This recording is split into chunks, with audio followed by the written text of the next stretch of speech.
From those roads in the cameras to actually on the roads. Let's get a closer look now. Inside Defender, our Laura Sandlin has been traveling around places like Wood County this morning, getting an up-close look at those roads. So, Laura, I think a lot better than they were yesterday, but you still really have to watch some of those rural roads especially.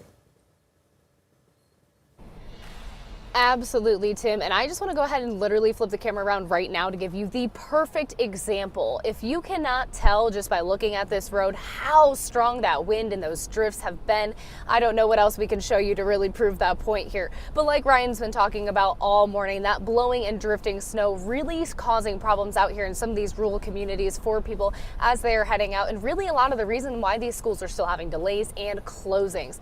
Now, if you guys cannot tell, some of these drifts are seriously deep, especially in these less traveled areas, but luckily Defender is great on the road here. As you can tell, sliding around a little bit, that's going to be a real risk for people as they are heading out.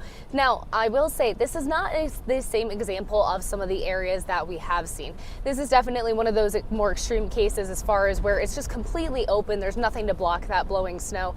But in some of the other areas, especially those more heavily traveled areas, they're looking pretty good, pretty open for the most part. And in comparison as well, we always want to remind people, ODOT is really only going to be covering your major interstates, your highways. So if you're heading on the highway today, your morning commute should be looking really clear.